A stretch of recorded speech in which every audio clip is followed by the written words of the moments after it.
Hello, gentlemen. Today I want to try something a little bit different. I've been extremely busy these last couple of weeks. Haven't really had time to script anything. And before I get into the topic at hand, which is going to be unscripted, it's just going to be a sort of an off-the-cuff video. I want to say, first of all, thank you to everybody who submitted content for the Renaissance. I've got about 30 submissions in front of me right now. Of that, I've gone through them all and selected 5 that I'm going to publish. But they were all really pretty. They were good. They were all good. I'm still in the process of writing feedback. It's going to take longer than the initial 2-week period I thought it would, just because of the volume of the submissions. So really, really great to see this response from the MGTOW community. It shows there is a desire to bring back that intellectual level of discourse and this new idea generation that once characterized MGTOW. So that's great. I am going to cut off the submission period now formally. I'm going to open it back up again. So I know a few people have contacted me and they're saying that they're in the process of writing a script. Trees, I'm thinking of you. No problem. If you still want to finish the script, apologies for any inconvenience, but go ahead and just submit it during the next open window. So today I want to talk about something that I think I haven't really heard talk much about. It's this process that's not love itself, it's infatuation, essentially.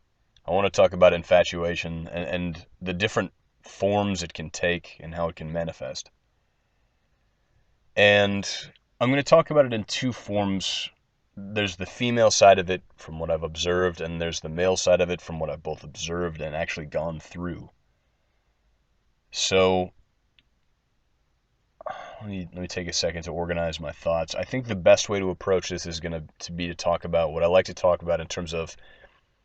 So in the last video, Hypergamy's Core, I talked about the 2 sorts of attraction that a man can exhibit, that a woman will find attractive. You have infrastructural, that's like how rich he is, what's his societal rank, and so forth. And active, like how much is he taking steps toward the things he's passionate about, or his quote-unquote, his mission, so to speak. I want to bifurcate the active attractiveness into 2 forms, and we'll go by temperature. I think that in terms of active attractiveness, these are 2 active modes of the human man. Now, again, it's a simplified version. It's not a perfect model, but I think it's decent in terms of communicating what I'm talking about. Let's talk about fire and ice. So fire, masculine fire, that's passion. That's the overwhelming impulsivity, the risk-taking behavior that eventually leads a man to, buy some dude driving up in an airplane into the sky and leaving the smoke message asking for his soon-to-be fiancée to marry him, that kind of thing. These risk-taking behaviors that are often spurred on by a woman's gaze, really. A man, I think, in a lot of ways, is given energy by knowing that women are watching. And it begins that fire. It's the sort of the active fire I'm talking about. And then the ice is much more of when a man uses his intellect and pieces together seemingly disparate patterns, or in a particularly incisive way, manages to problem solve or create new theories. So it's very thought oriented. It also encompasses, I think, willpower, staying power, and discipline. So that would be masculine ice. The Muse effect is an organic process. It's an organic process that happens naturally. The man becomes enthralled by a woman. He becomes so taken by her beauty and her radiance and her personality and all of these facets of who she is. And it lights a fire in him. It brings him to new heights. Biochemically, it boosts his testosterone levels. Desires both at a once to possess her and make her his, and also sort of mark her as his territory. Essentially, I like to look at it in terms of a man will try and pervade her with his passion. So we've seen this before. It's the natural dynamic of a man who is sort of highly charged. When he meets a woman he falls in love with, hell and high water can't keep him from her. He will do everything. He'll write her poetry and bring her flowers and sweep her off her feet and just overcome her with that depth of fiery affection and desire. And I think a woman, she has to be in a particular state to receive this, because if she's already, I talked about, hypergamy's core in terms of a woman filtering her cold hypergamy through the warmth of consciousness. Like, she feels everything. Her emotions, essentially, I think, are the filter through which she experiences life. And this allows her, I'll get more into this later, to ex post facto retroactively justify something that if it was perceived objectively might seem cold and heartless, but because she is living it, she is sensating, she is sensing life itself, she is living this hypergamy. It's not this artificial process. It's still, she can still emotionally retro-rationalize to herself that she's the heroine of her own fairy tale, or perhaps the victim. I'll talk more about that later. But the point right now is a woman needs to be in a place where she's looking to be, her heart is looking to be pervaded by love. I think most women, to one extent or another, are in that state.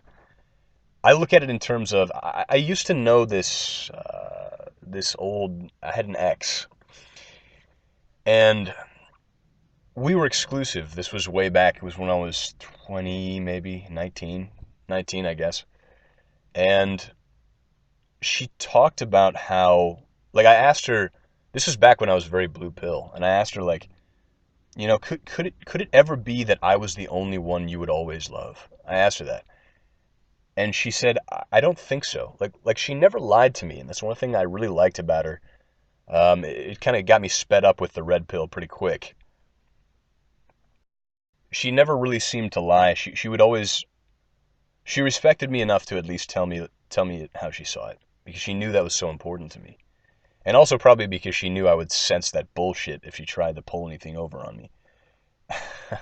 But anyway, she talked a lot about how her heart would have multiple spaces in it for different people that left an impact, a loving impact on her life. And from that point forward, she never would fully let go of that space. That space had been, so to speak, carved into her heart. And I had a space there. It was a rather large space, but there was a lot of people in her heart. And not necessarily just because of sex. This is not necessarily the way this is done, but it's a romantic love that she feels for a lot of different people. I think as I've gotten older, I just kind of kept it to myself. I nodded. I was like, that's interesting. But I was thinking about it. And I started seeing that. I don't know if this is just a positive confirmation bias, but I like to think I'm pretty objective with myself, as objective as I can be. I've seen this with a lot of women. If you just look, I think that they have a polyamorous quality. The thing they care about most is affection and feeling loved in their heart. And they'll often have multiple avenues to this. They want to diversify away the risk. And so this is, I think, the sort of the filter that they filter their hypergamy through in their felt experience. That they talk about having many different men at once, maybe some at arm's length or whatnot. But that's what fulfills her. And so I want to talk about it in terms of drugs. I think that each man is sort of like a different drug. So bringing back around this Muse effect I was talking about, this man is a very intense drug. He's pervading her heart with his drug, his man drug, so to speak, for lack of a more eloquent term. And she'll feel it. At first, she'll feel it quite poignantly, quite powerfully, and it'll move her. And slowly over, like at the beginning of the relationship, it's good. But the man, I think he begins to realize, or at least this has been the case in my experience when I allowed myself to be immolated by the Muse effect. And it is easy to allow yourself to be immolated by the Muse effect. Just It's an organic process that everyone in society tells you is okay and right. But it's the man, I think, or at least this was the case in my experience, begins to feel her becoming desensitized to the spikes, the emotional spikes. It's this opium amphetamine mixture that she feels being around someone she's infatuated with. But I'm describing the process of infatuation here as it's filtered through, I think, consciousness as best I can. And so she begins to become desensitized to any man's love drug if she's given it too often. She becomes addicted to it, not dissimilar to heroin, but or any drug that's addictive. I like to think of heroin because this same ex I was talking about eventually became a heroin addict. And I remember asking her what it was like to take heroin because I had never taken it. I never have an interest in that. And she said, well, it's like liquid gold flowing through your body. Like from the injection point, you feel this liquid gold ambrosia warmth just flow through your entire body. And it makes you feel whole. That's how she described it. And I asked her, like, as she kept doing heroin, you know, did she feel as much as she did before? Because I had read, of course, that people become desensitized. And this was, sure enough, it was. And sure enough, she didn't feel that gold as much each time she shut up. She would need more and more of it. I think that part of this, interestingly enough, was sort of an underhanded pleading for love as well. Heroin, it's dangerous territory to understand a woman in this way because our natural inclination, our natural biology makes us want to be sympathetic to a woman. And I think in many ways we have to be rational enough to stand in the way of the Muse effect consuming us as men. But I think it's easy to understand. A woman, she does things like heroin, they're substitutes for love. Love, she is a being of love. I've said this in many videos before. This is how love is the lens of her consciousness. This is the filter of her connection to life. And the means, the mode of her expression. And if she's not feeling pervaded by love, she'll try and find substitutes. And I think it was an outcry for love. And it was a love I wasn't giving to her. I mean, this was a different time than when I was dating her. It was when she was doing heroin. And Blue Pill Coterie was very strongly moved to try and rescue her. But there was always a red pill part of me. And I knew that it would bring me down to do so. And I wasn't willing to self-sacrifice. And so the point is a woman becomes resistant to drugs. She becomes resistant to love from a given man, and so forth, even as she becomes addicted. And this is tough. I think oftentimes we talk about how the challenges, shall we say, that MGTOW, that men face in life, but women face their own slew of challenges. And one of them is this love addiction, this love need that they have. But I think it's a particular sort of love. They crave different sorts of love, but the kind of love they can only get from a man is passion. Like they can get nurturing and stuff from women. But I knew that I would have to go and dance like a madman and make her laugh and pervade her reality the best that I could with my fiery passion if I was going to rescue her from this heroin addiction. And I didn't do it. I chose to prioritize myself. And the Muse effect, though, has consumed me in the past. That was with a different woman that it did. The Muse effect eventually will immolate a man. It'll bring a man to the precipice because deep within all of us, TFM talks about this a lot, we have the dominance instinct. We have this desire to, I think it comes from a desire to be enough. To be enough for to be able to face down any given situation. The source of that is that we must feel like we alone are enough. And I think that same token, it goes for the Muse effect. I look at a woman and I think, I have to be enough. I must be enough. We all think this, I think, when we're infatuated. And so a man begins to amp up the dose proportionate to her building resistance. He thinks, I've got to keep pervading her, got to keep giving her that spike that I know she needs to stay infatuated. But this tolerance begins to build, just as it would with heroin, just as it would with a drug. And over time, I don't think she ever becomes fully resistant. It just depends on the person. But even if she's addicted, there's not enough space. The Muse effect makes it such that if a man has given himself fully to fire and leaves no ice, this is where the ice comes in, then the relationship is doomed because he continues to overload her sensory until it numbs her sensory mechanism, and she's no longer able to feel spiked, emotionally spiked, pervaded, as it were, by a given man. And so it's the desensitization on the part of a woman and the Muse effect on the part of the man. Now, I think that this is particularly important because a woman feels loyalty in terms of emotional investment. And emotional investment is transient. It's based on emotional spikes. Frankly, it's based on infatuation. I think that a woman will only really feel loyal to a man, and what she'll do for a man is directly proportionate to the depth of emotional investment she feels in him. And this is why pair bonding fails. This is why marriage fails. Even if a marriage, quote unquote, succeeds, I think it's very rare. I know there are exceptions here, but I think it's very rare that people will come to me and say, hey, Coterie, we're really, really, really happy with each other after 40 years of marriage. So I want to talk about also the post-infatuation process and then the three kinds of guys. You've got, and I mean, I think there's more than three types. There's sort of the modulated bad boy as well.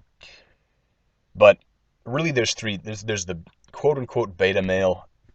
As I've said in previous videos, I don't love the beta-alpha dichotomy because in some ways, I only don't love it in terms of how gynocentric it is. I think, though, that there would be a pecking order, a social rank hierarchy among men if no women were around. It's just part of who we are. We all have this dominance instinct.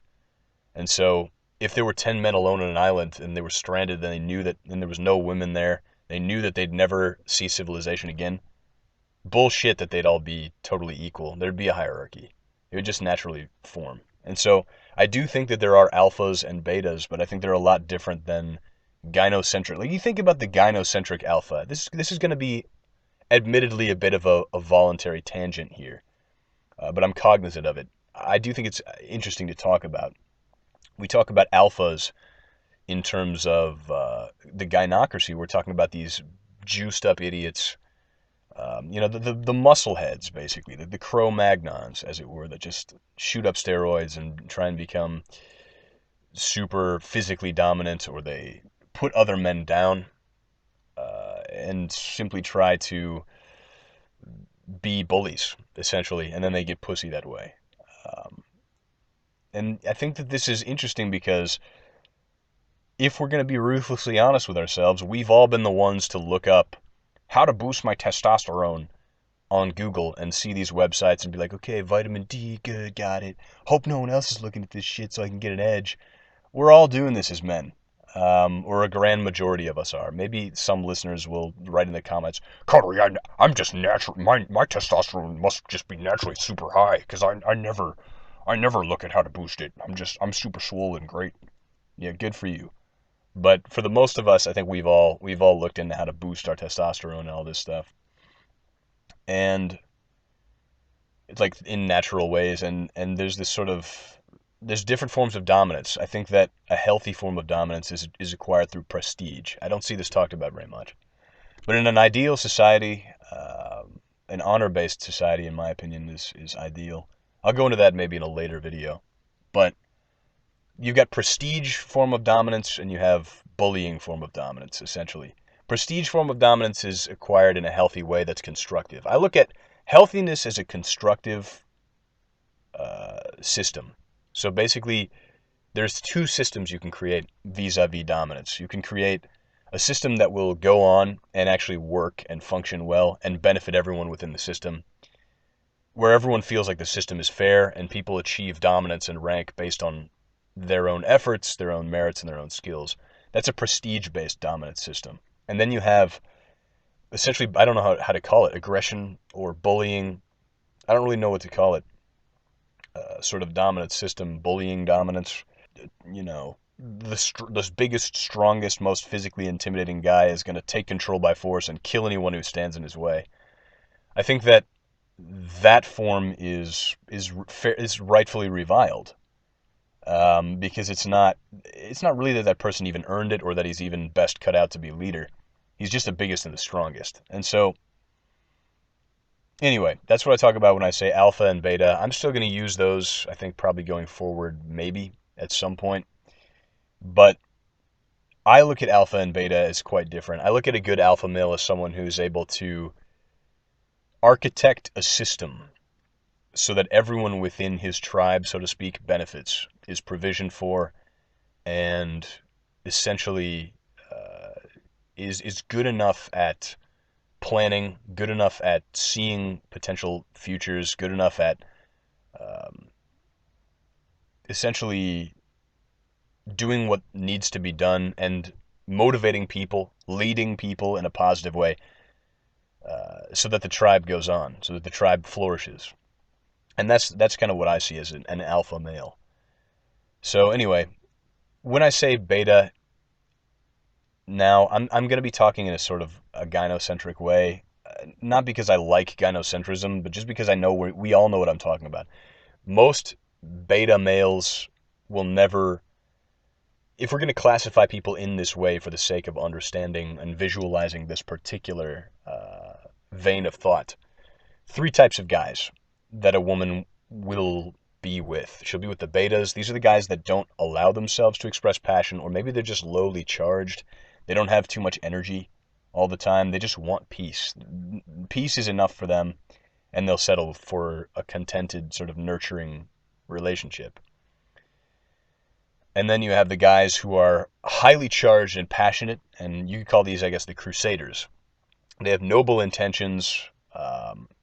They want to be a hero. They've always dreamed about being a hero. And these are the guys that I think are really liable to get caught up in the Muse effect fully. So they'll feel like they'll experience most fire. And then you have essentially the villains. And the villains, they recognize the need for fire, but they filter it through the conscience. They filter it through the consciousness of ice. And so they operate based upon their ice. And they channel their fire with their ice.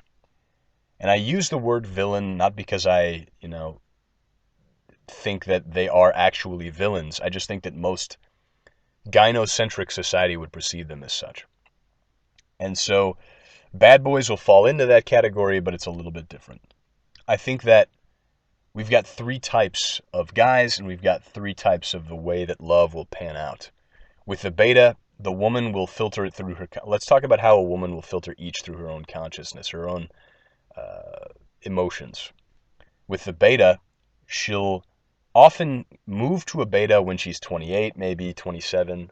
I've seen them move to betas as early as 26, 25. After they've been hurt by enough villains, they'll move to a beta. And when they're with a beta, they'll recognize the beta is not dissimilar to their female friends in many ways. They both want peace and affection and tranquility and nurturing. And she enjoys this with the beta, just like she enjoys that aspect of love with female friends. And he's female approved, so quote unquote, he's a good guy. And because he's a good guy, he's been approved by society. Remember, her morality even is circumstance based. And I think she sees life itself through whatever eyes society sees her. So in a gynocentric society, she's going to believe he's good, and her guilt will revolve around hurting him. And she doesn't want to hurt him. But Because he's unable to pervade her mood, pervade her heart with masculine passion, she will eventually become starved for that special sort of affection that she can only receive from men, like masculine men with the sort of the passionate charge. And so this is how she's going to filter it through her own consciousness. She doesn't want to hurt her boyfriend, this beta male that she's pair bonding with. But she is hurting him, and she realizes this because as a byproduct of not being pervaded, she becomes a bitch. If you haven't read it, read The Way of the Superior Man by David Data. It's really a very excellent book. He talks about this particular mechanic, how a woman will essentially manifest Kali, the destructress, if her heart's not being penetrated. I think this is very true. It's one of the things I agree with Data. And because her heart's not being pervaded by this need for masculine attention and masculine passion, she'll go find it elsewhere. She'll find it with likely a villain, but possibly a hero, but the hero would have to not know about it. And then she thinks, well, everybody wins. The beta still thinks he's the only man in her life, and so because what he doesn't know doesn't hurt him, the way she sees things, she can now be a loving girlfriend to the beta in exchange for whatever stability, and financial or emotional or otherwise, he's providing her, while she's still getting pervaded by the passion, the fire, of either the villain or the hero on the side in secret. This way, she's able to meet her own needs, and then it's like a Reaganomics trickle-down effect. She can meet the need of her beta male provider. Now, if she initially gets into and then if the beta male finds out, maybe the relationship ends, and maybe it doesn't. Maybe they just become polyamorous or whatnot. We've seen this. Turd Flinging Monkey did an interesting article long time ago about this dude who is just so cucked. And I don't like to use that word particularly, but in this case, it's totally apt. He literally is a cuckold.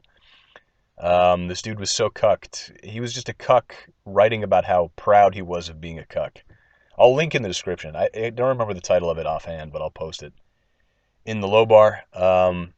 That's the quintessential beta male I'm talking about, that is so submissive, that wants peace at any cost, that he is willing to literally let her woman go and get all of her holes fucked by other guys like twice a week.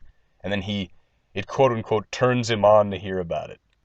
I think and that relationship, I guess it can sort of work, and it's sort of unholy fucking, I don't want to call it pathetic, because it's his life, he's his own man. If it makes him happy to think about his wife getting bent over by people all the time, whatever. But I think for the most of us, though, that's really not going to be resonant with us.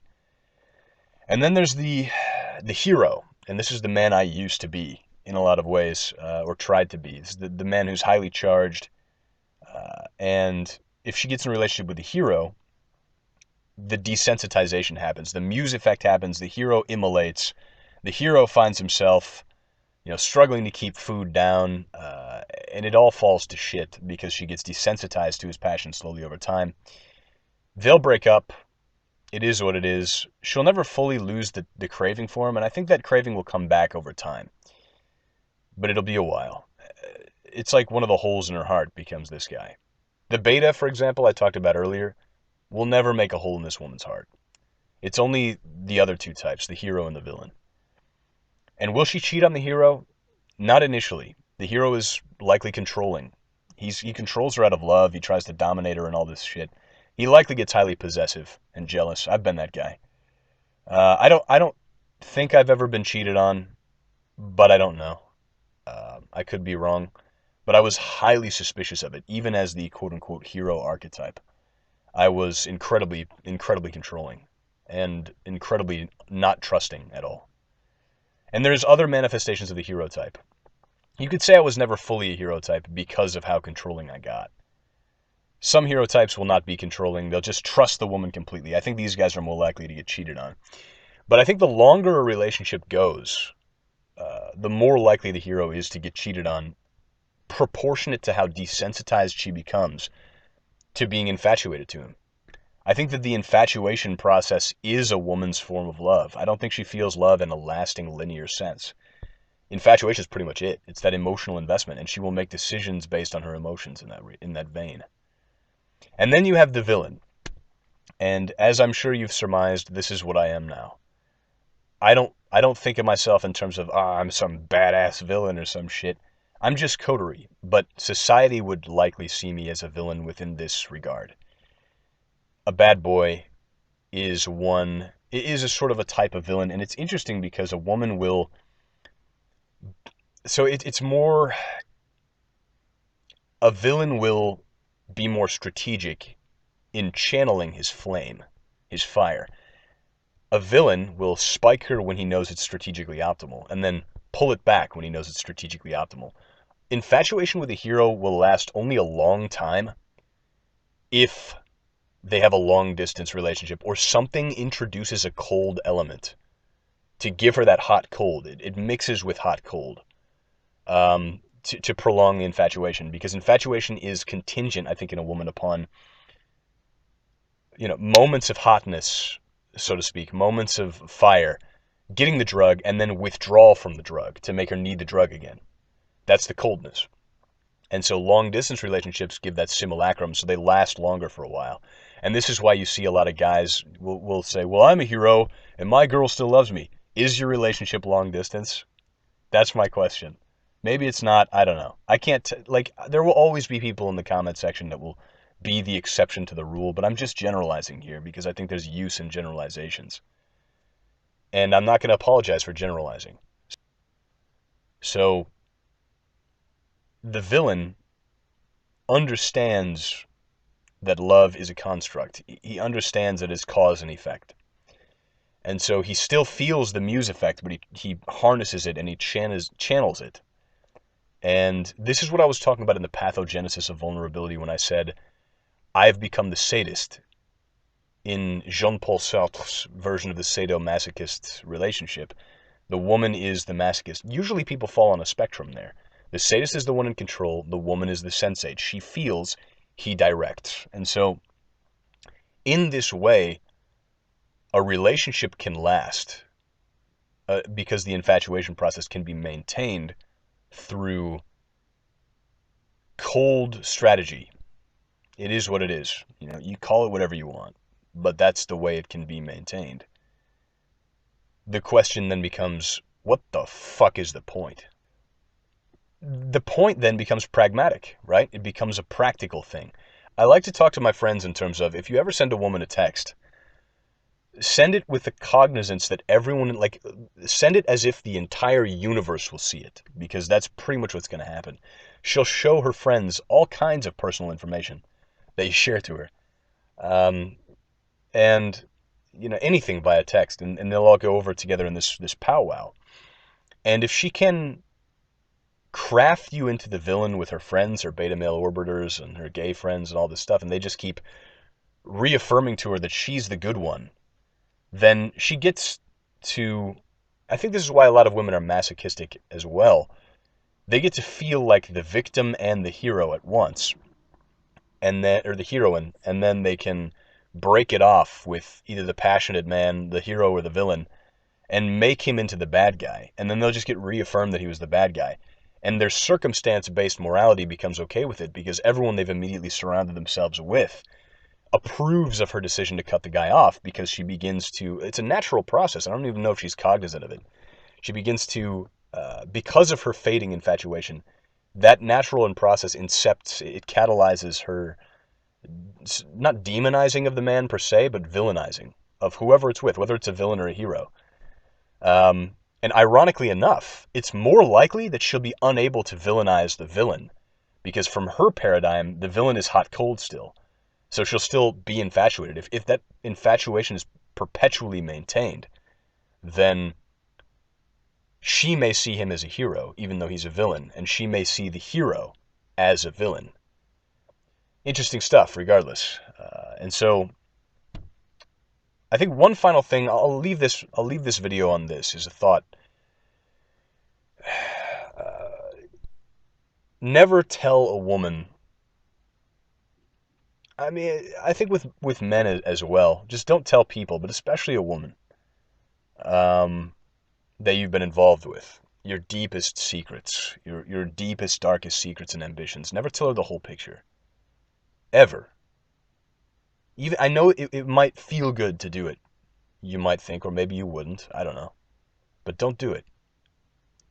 Because no matter what you tell a woman, she'll tell somebody else. Eventually. Pillow talk. Think of it. A woman is emotionally driven, and she invests emotionally and then acts based on that investment. So if you have a girlfriend right now, she'll be loyal right now. She won't spill your secrets. But say the emotional infatuation completely fades, and she's with a new guy. And that new guy is, one of these heroes, shall we say, the ones that are super. He's a hero, so he's possessive. He's a hero, so he needs to know everything about the previous boyfriends. She'll tell him all kinds of shit. I know this because it's happened to me a couple times.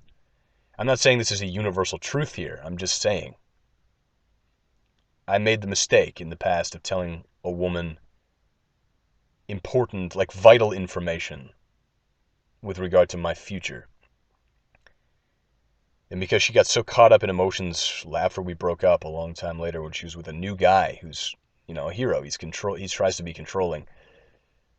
He data mined her and she told him, and then she confessed it to me later. She didn't want to feel guilt. She wants to pass that right off, and so she confessed to me. She's like, "Oh, Coterie, I told this guy about your plans, your business plans, for example. I told this guy about your past in some ways." That was personal information that she just relayed right onto this guy.